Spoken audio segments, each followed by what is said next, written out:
Hello and welcome. This is a chat with the professional, a show that has been designed to x-ray the activities of professional individuals and corporate bodies. I am Martin Sobu, and as usual, I'm sure glad to be with you. Today on a chat with the professional, we are going to once again have another official of the U.S. State Department, someone we've featured on this show in the past, some 2 years back, but today we are going to be discussing something slightly different because there has been a portfolio swap since our last interview with him. Dr. Reuben Brigety is now the Deputy Assistant Secretary in charge of Bureau of African Affairs. Of course, the last time I had him on this show, he was in charge of refugees and migrations. But like I said, there has been some portfolio swap at the State Department since then, and he now occupies a different position. I am going to properly introduce Dr. Brigety by the time we return from this break, so don't go anywhere. We will be back. A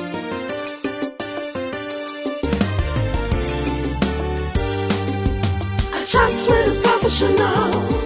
Oh, oh, oh, oh, oh, oh. A chat with a professional. With Martin Sobu. A chat with a professional. Oh, oh. Chats with a professional, with Martin Sobu. Chats with a professional will make you know more about the society. Oh yeah. Chats with a professional will make you know what you don't know. Oh yeah. Just relax and watch. You'll never regret that you did. Oh, yeah. A chat with a professional. Oh, oh, oh, oh, oh, oh. A chat with a professional. With Martin Sobu. A chat with a professional. Oh, oh, oh, oh, oh, oh. A chat with a professional. With Martin Sobu. Chats with a professional. Oh, oh, oh, oh, oh, oh. A chats with a professional. With Martin Sobu. A chats with a professional. Oh, oh, oh, oh, oh, oh. A chats with a professional. With Martin Sobu.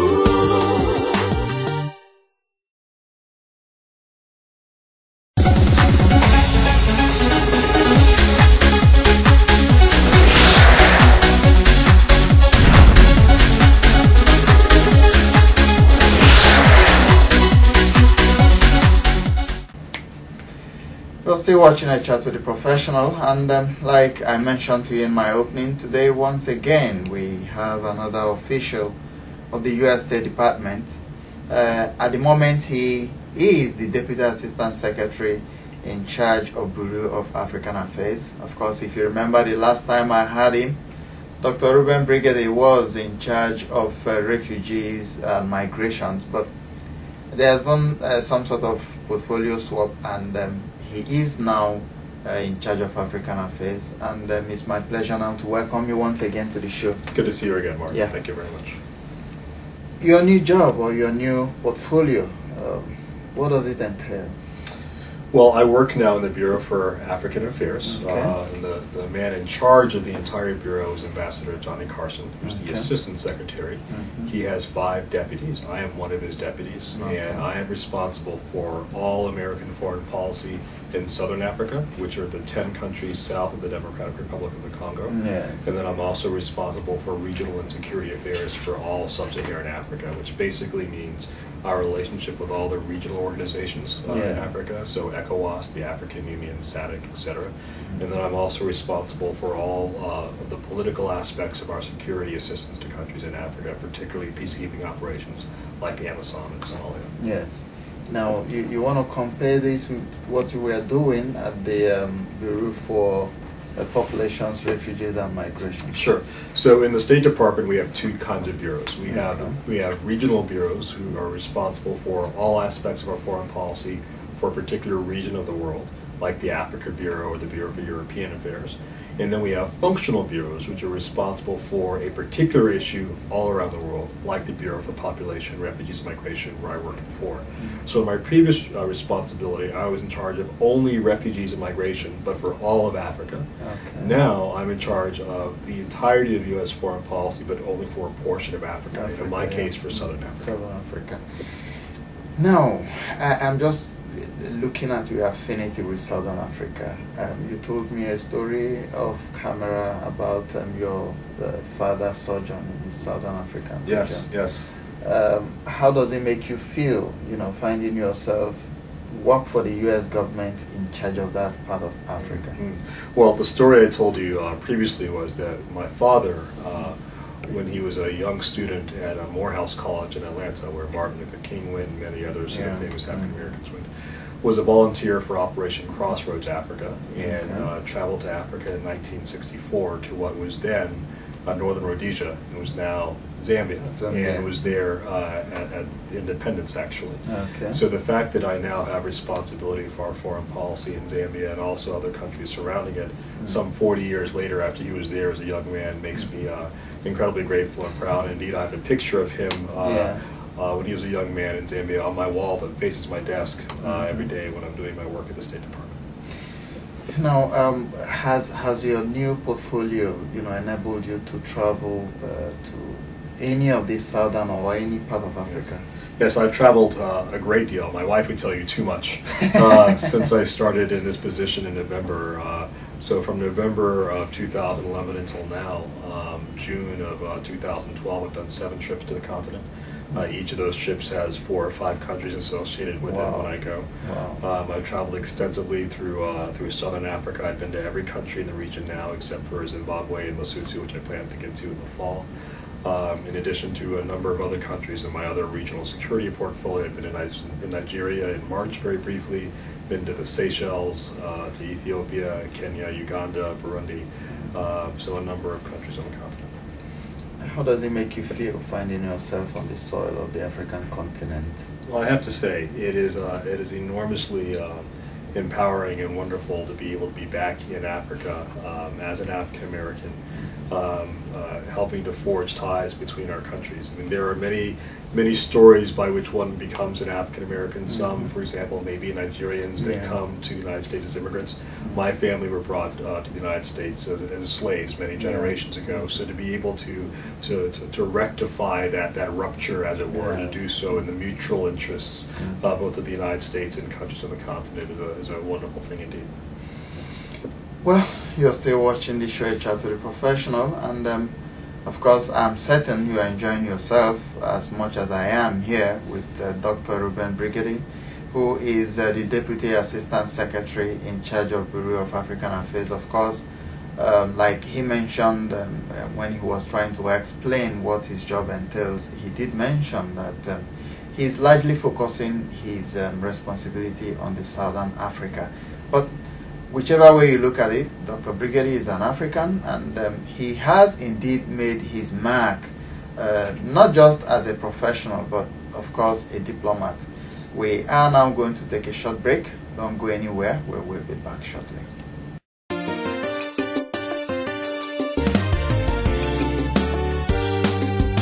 chat with a professional.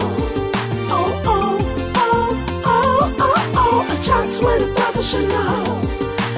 Martin's on wood. A chat with a professional. Oh, oh, oh, oh, oh, oh. A chat with a professional.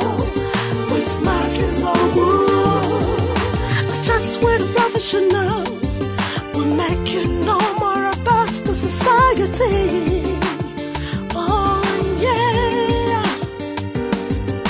A chat with a professional will make you know what you don't know. Oh yeah. Just relax and watch, and you'll never regret that you did. Oh yeah. A chat with a professional. Oh oh oh oh oh oh. A chat with a professional. With Martin's on wood. professional. Oh, oh, oh, oh, oh, oh. A chat with a professional. With Martin Sobu. A chat with a professional. Oh, oh, oh, oh, oh, oh. A chat with a professional. With Martin Sobu. A chat with a professional. Oh, oh, oh, oh, oh, oh. A chat with a professional. With Martin Sobu.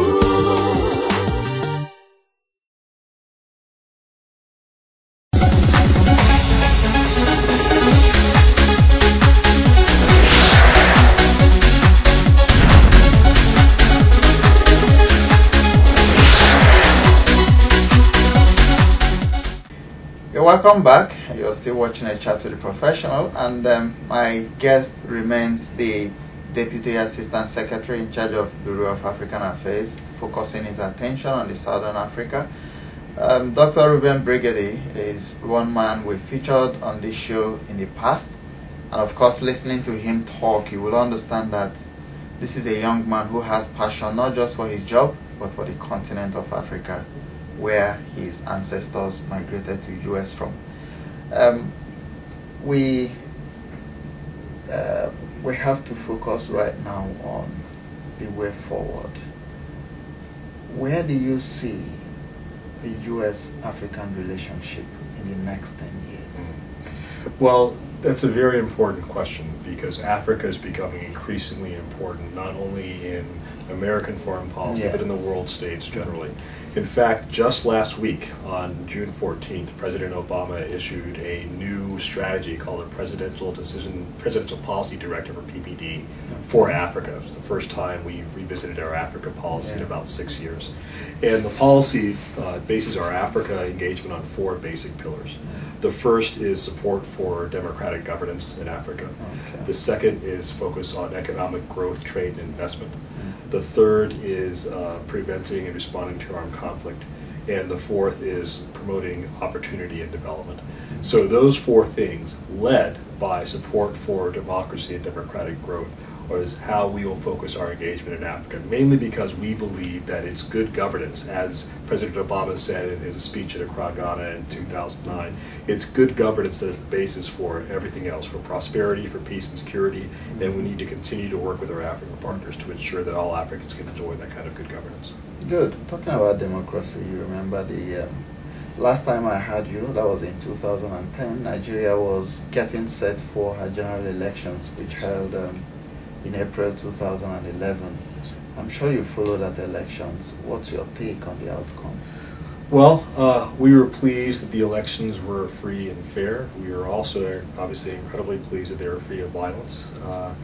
But the real task, we know that democracy is not just about elections. Democracy is about governance and transparency, and creating the institutions that allow people to continue not only to select their government, but to continue to hold it accountable. We know that Nigeria is a great and a proud country, but it's a country with a great deal of challenges, challenges that we partner with Nigeria on, and we hope to continue to be able to do so. Of course, a number of other African countries are warming up for elections, looking at Egypt, which is northern part of Africa. Would you want to compare what's going on in northern Africa, Egypt, Tunisia, Libya, with what is happening in the rest of Africa, and what would be your take, or the take of the US government towards achieving stability in these other regions? Sure. Well, first of all, let me say our first priority isn't simply stability. Our first priority is good governance, which we believe will lead to stability over time. So there are a number of places that have actually had really quite remarkable democratic elections and democratic transitions in the last 4 or 5 years. So one thing, as we mentioned, Nigeria had a very good election. Zambia, which had a historic transition. Lesotho, just the other week, had another historic transition. Senegal as well. Cote d'Ivoire turned out well ultimately, although it was incredibly challenging. And then we see elections coming up, as you mentioned, in Egypt, which you were just sort of going through now. We're very concerned about the path for true democracy in Egypt. We will continue to work with our Egyptian friends in that regard. Kenya, as you know, has elections coming up next year, as does Zimbabwe. I think it's a little simple to sort of characterize the nature of these elections simply by region. There are some, even within regions, there are some places that have had very good elections and others that have not. But one of the things that we are very encouraged by is that we see increasingly Africans holding themselves accountable for good governance as well, in addition to simply hearing from partners like the United States. And we think that self-accountability is very important. Okay. And then what's your take on the violence? Of course, long before now, issue of terrorism was something in my part of the world we considered strange, alien, but we are recording some massive violence in some parts of Nigeria, for instance, and so many other African countries. Do you think the terrorist attacks we are experiencing at the moment, do you think they in any way have links with what had happened either in the US or in the Middle East? I think there are some links, obviously. I think there have been public professions of some groups in the Sahel that have linked themselves with Al-Qaeda in the Islamic Maghreb. We've also seen Al-Shabaab link itself publicly to Al-Qaeda. But it's also important to note that you can't simply link all of these groups together and say that they're all caused by the same thing, because that will lead you to bad assumptions about how to address it. So for example, when we think of Boko Haram in northern Nigeria, I think there are two things that are very important.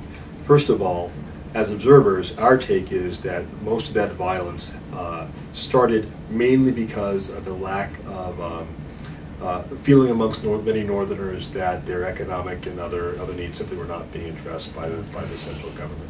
And then it's also important to note that there is no one Boko Haram.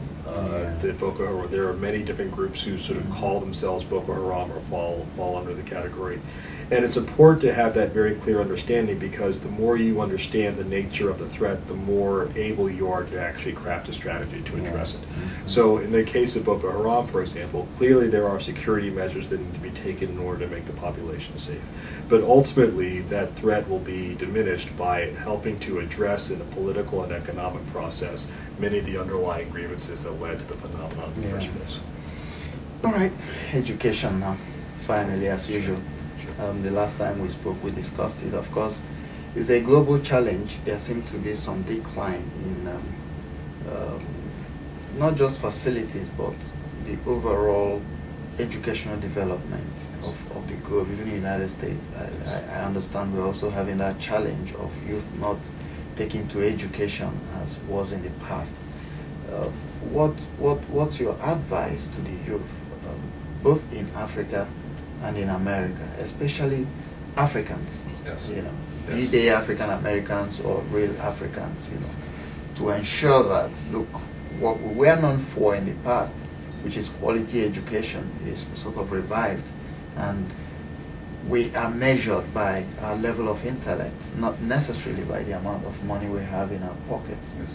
Well, I think you said it all. I mean, education clearly is the ultimate liberating force, because what you have in your head, no one can take away from you, and it's what gives you the ability to shape your future as much as you possibly want or can. Nigeria has a very proud tradition of many eminent scholars, men and women of letters, scientists, great statesmen. Most of whom were educated for part or all of their education inside Nigeria.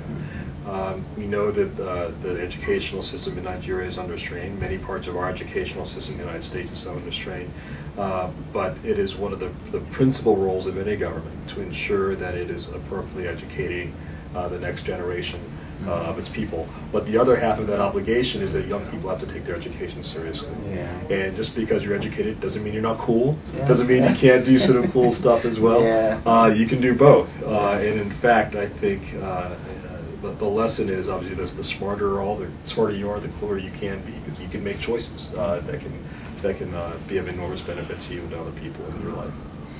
All right, thank you very much. Well, for the past 22 minutes, I've been chatting with Dr. Reuben Brigety, who is the Deputy Assistant Secretary in charge of Bureau of African Affairs at the U.S. State Department. And of course, this interview is taking place right here in his office in Washington, D.C.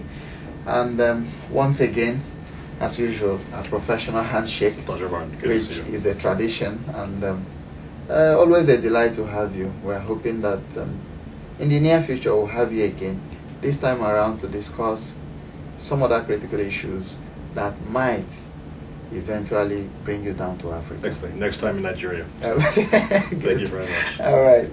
So viewers, that's the much we can take on the interview segment. We will take a short break and I'll be back to wrap up this show. Please stay.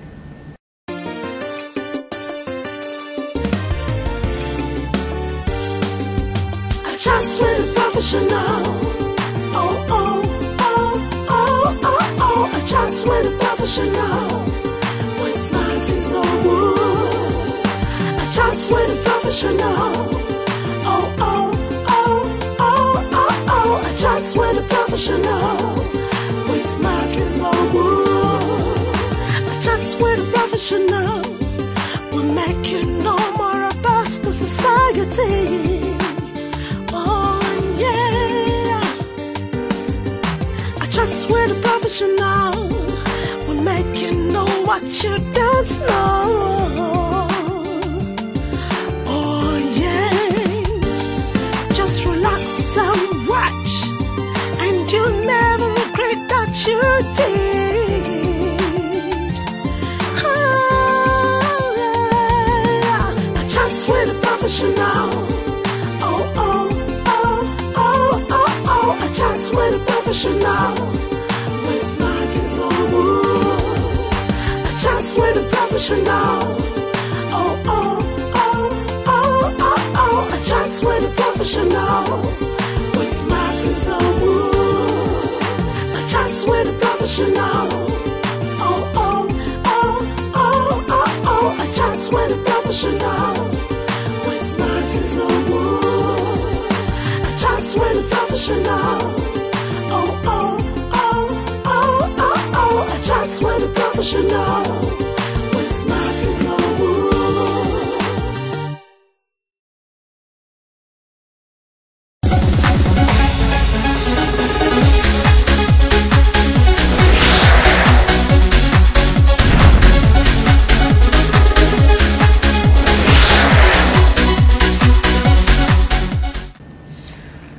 Alright viewers, I'm afraid that's the much we can take on the show, a chat with a professional today.